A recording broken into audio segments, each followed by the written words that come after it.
नमस्कार, बाखबर में आपका स्वागत है। मैं हूं राघवेंद्र सिंह। बाखबर में आज हम बात करेंगे कोरोना वॉरियर्स के बारे में। दरअसल ये एक ऐसी मुश्किल थी जिसे कहते हैं कि फिल्म का गाना है, साथ ही हाथ बढ़ाना, एक अकेला थक जाएगा। हम आज उन वॉरियर्स के बारे में बात करेंगे जो कोरोना से लड़ाई तो लड़ रहे हैं, लेकिन सरकारी तौर पर नहीं, वो निजी तौर पर लड़ रहे हैं और उनका अपना एक तरह से जज्बा है, मिशन है। सरकारी कर्मचारी अधिकारी तो इसलिए भी करते हैं क्योंकि वो उसकी नौकरी करते हैं। उन वॉरियर्स को भी सलाम है जो सरकारी हैं। लेकिन आज हम बात कर रहे हैं गैर सरकारी युवाओं की, एनएसएस कैंप के बच्चों की, जो छात्र हैं, समाज सेवी संस्थाओं की। इसमें ऐसे भी शख्स हैं जो जन संवेदना नाम की एक संस्था चलाते हैं और वो उसमें लावारिस लोगों की अंत्येष्टि कराते हैं। कोरोना वायरस से चलते ऐसे कई लोग हैं जिनको परिजनों ने अंत्येष्टि के लिए भी नहीं छुआ, उसके लिए उन्होंने शमशान घाट या विश्राम घाट पर जाकर अंत्येष्टि की। तो बहुत बड़ा मामला है। सवाल ये है कि सड़कों पर, अस्पतालों के बाहर कौन मदद कर रहा है। आज हम उन्हीं सब के बारे में आपसे बताएंगे और इसलिए भी बताएंगे क्योंकि वो अकेले कहीं थक न जाए। इस पूरे मुद्दे पर टेलीफोन लाइन पर बातचीत करने के लिए हमारे साथ हैं अनंत सक्सेना जी। अनंत जी, आपका बहुत बहुत स्वागत है। धन्यवाद। दरअसल एनएसएस जब हम स्कूल कॉलेज में पढ़ते थे बहुत सक्रिय हुआ करता था।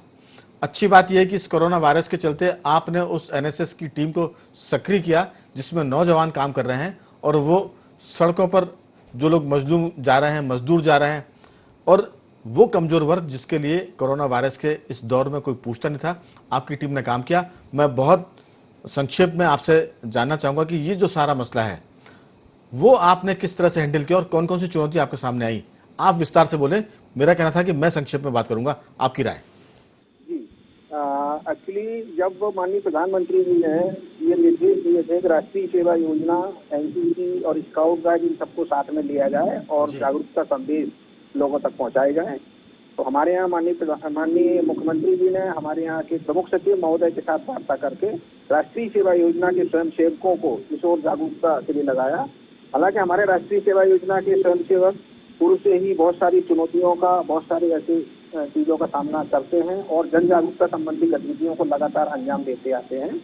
तो उस समय लगभग 10,000 पूरे प्रदेश के लगभग 10,000 स्वयंसेवकों ने अपने गार्जियन की अनुमति लेकर अपनी सहमति पत्र दी और उनके माध्यम से सभी जगह जागरूकता संबंधी गतिविधियों का आयोजन किया गया। जी, मैं सीधा मुद्दे पर आ रहा हूँ क्योंकि बहुत लोग साथ में रहेंगे इस बार। आप इतना बताएं कि क्या चुनौतियां आपको मिली, क्या मुश्किलें आई? देखिए, चुनौती तो सबसे पहले तो गार्जियन की ठीक है, यहाँ तक अपन आ चुके हैं। आपकी टीम ने जो काम किया, सड़क पर उनको किस तरह की चुनौतियां मिली, किस तरह से लोगों को उन्होंने काम करने में उनको दिक्कतें आई, कैसे लोगों ने उनको सहयोग किया, तो प्लस माइनस दोनों बताएं, क्या पॉजिटिव है क्या नेगेटिव है। जब हमारे प्रवासी मजदूर यहाँ से जा रहे थे तो जगह जगह उनको बिना चप्पल के देखा गया, उसके देखा गया। तो हमारे यहाँ यूनिसेफ की सहायता से और यहाँ एक आवास संस्था है, उसकी सहायता से हम लोगों ने मिलकर एक कम्युनिटी किचन स्थापित किया और फिर वहाँ पर हमने प्रवासी मजदूरों को छाछ, जलजीरा, पानी, भोजन, सत्तू आदि उनको दिए जिससे कि वो अपनी गंतव्य पर आसानी से पहुँच सकें। इसके अलावा अभी भी हमारे यहाँ हबीबगंज स्टेशन पर आवास संस्था के साथ लोग, हमारे एनएसएस के वॉलंटियर बैठे हुए हैं जो बाकायदा डॉक्यूमेंटेशन करते हैं और जो भी लोग हैं उनको सहायता देकर के ट्रेन में चढ़ाने का काम कर रहे हैं। अभी अगर आप आपके वॉलंटियर्स का नाम लेना चाहे जिन्होंने बहुत बढ़ चढ़ कर काम किया, हालांकि पूरी टीम ने काम किया होगा, लेकिन जिन्होंने आपके लिए काम किया उनका भी अगर आप चाहें तो नाम का उल्लेख कर सकते हैं। हमारे जैसे बीएसएस कॉलेज है, उसकी पूरी टीम थी, उसमें रिद्धि ने उसको लीड किया है। इसके अलावा सौरभ है, कुछ बेंजी कॉलेज के, यानी भोपाल के जितने भी महाविद्यालय हैं उनमें कुछ महाविद्यालयों ने बिल्कुल आगे रहकर ये सब काम किया। इसके अलावा सोशल मीडिया के माध्यम से हमारे बहुत ज्यादा काम हुए। सोशल मीडिया में के माध्यम से बच्चों ने दीवार लेखन कार्य, सोशल मीडिया के माध्यम से पोस्टर, रंगोली, स्लोगन, कविता पाठ, इनके पोस्टर वगैरह बनाकर उसमें सोशल मीडिया में डाले। आरोग्य सेतु ऐप डाउनलोड करवाने का काम किया। लगभग 2 लाख लोगों का। बातचीत के दूसरे दौर में आपसे पूछूंगा कि जो आपकी टीम ने सोशल मीडिया में काम किया उसमें किस तरह की चीजों को उन्होंने उल्लेख किया। क्या वो नुक्कड़ नाटक भी कर रहे हैं, मैंने झुग्गी बस्तियों में जाकर, गरीब बस्तियों में जाकर? मैं लौटूंगा। हमारे साथ टेलीफोन लाइन पर प्रशांत दुबे जी भी हैं और वरिष्ठ पत्रकार राकेश दुबे जी भी जुड़ गए। आप दोनों का बहुत बहुत स्वागत है।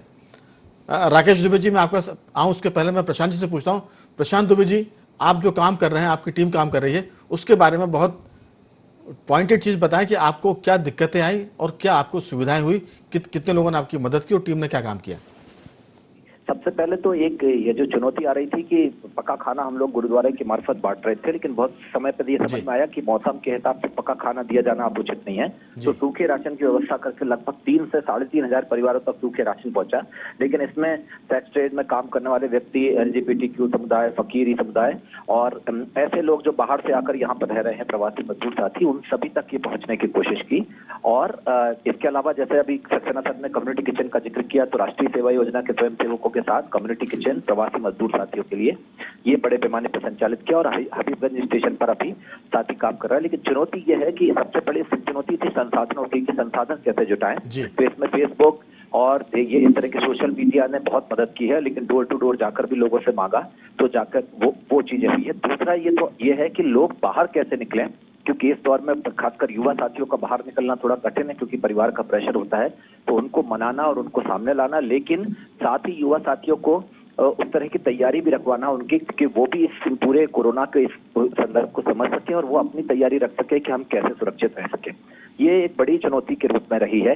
तीसरा, प्रशासकीय सहयोग, क्योंकि प्रशासन का सहयोग समय समय पर तो मिलता रहा है, लेकिन कई बार प्रशासन का सहयोग, जैसे नगर निगम की तरफ से खाना नहीं पहुंचा या कुछ नहीं हुआ, वो भी एक चुनौती के रूप में रहा है। जैसे बाद में धीरे धीरे ठीक किया गया, लेकिन ये 2-3 प्रमुख चुनौतियां। लेकिन प्रशांत जी, जो आपके साथ युवा साथी काम करते थे, उनकी सुरक्षा का क्या इंतजाम था? जैसे मास्क है, सैनिटाइजर है, हाथ में ग्लव्स हैं, या उनको दवाएं भी आपने खिलाई? क्योंकि प्रिवेंटिव दवाएं भी मार्केट में है, वो आयुर्वेद की भी है, होम्योपैथी की भी है और एलोपैथी की भी है।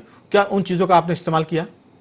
एक तो आयुष डिपार्टमेंट के साथ टाई अप करके ये पूरे दवाएं जिसका आप जिक्र कर रहे हैं, ये पूरा पहला न केवल हमने लिया, कम्युनिटी में युवा साथियों ने बांटा और उन्होंने भी लिया। दूसरा, ग्लव्स, सैनिटाइजर और समय समय पर उनकी जांच, क्योंकि हमने जब प्रवासी मजदूर साथियों के साथ काम कर रहे थे तो वहां पर इंडियन मेडिकल एसोसिएशन और पीपुल्स कॉलेज के लगभग 4 से 5 डॉक्टर्स वहीं थे, वो लगातार उनसे जांच भी हो रही थी। बिल्कुल, मैं लौटूंगा इस जांच के बारे में कि कितने आपने साथियों की जांच कराई, कितने बाहरी लोगों की जांच कराई और उसके परिणाम क्या है, रिजल्ट क्या है, रिपोर्ट क्या आई, मैं लौटता हूं। उसके पहले बता दूं कि जन संवेदना एक संस्था चलाते हैं राधेश्याम अग्रवाल, RS अग्रवाल के नाम से हम लोग जानते हैं, वरिष्ठ पत्रकार रहे हैं, अब वो समाज सेवा कर रहे हैं।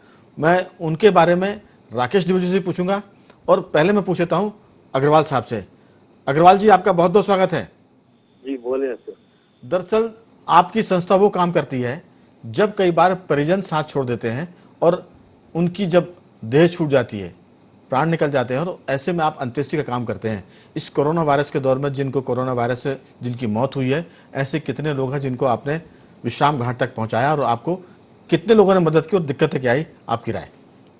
देखिए राघवेंद्र जी, इसमें 24 मार्च से जब से टोटल लॉकडाउन हुआ था जी, तब से जनसंवेदना संस्था पूरी तरह से, मतलब हर जो 5 संस्थान है भोपाल शहर के माने हुए, भदभदा, सुभाष नगर, छोला, सनखेड़ी और आनंद नगर, यहाँ हमने ऐसा बोल रखा है कि अगर कोई भी देह लेके आए और उसको ऐसी स्थिति है कि वो लकड़ी नहीं है उसके पास दाह संस्कार की, तो उसको तत्काल लकड़ी की व्यवस्था की जाए और हमको सूचना कर दी जाए और हम उसको पैसा पहुंचवा देंगे।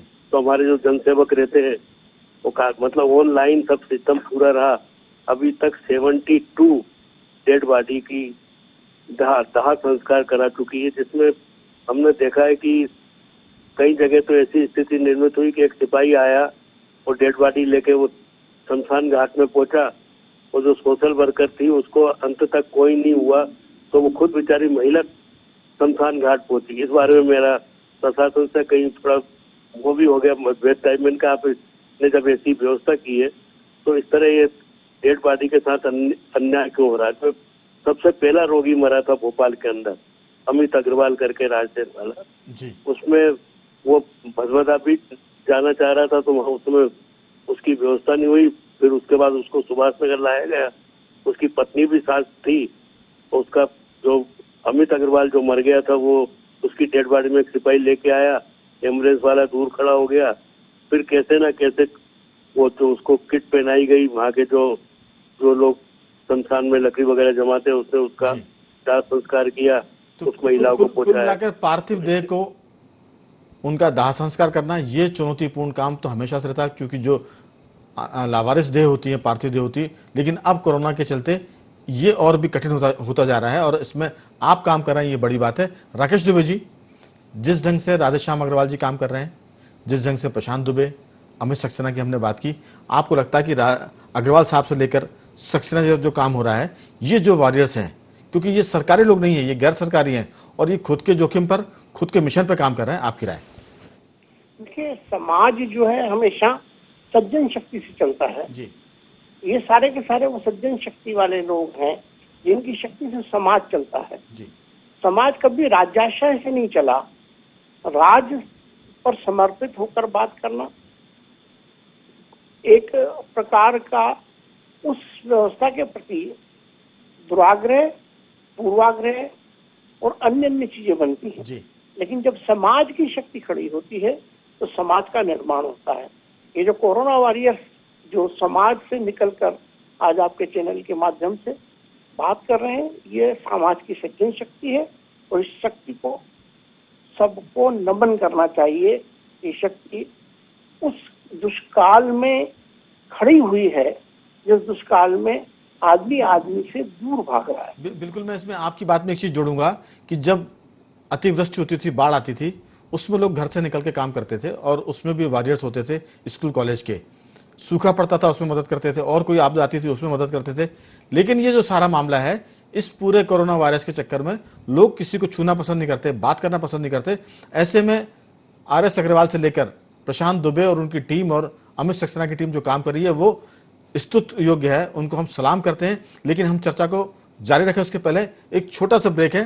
तीनों मेहमान से मेरा आग्रह कि वो टेलीफोन लाइन पर बने रहिए, और हम अभी लौटते हैं बहुत छोटे से ब्रेक के बाद।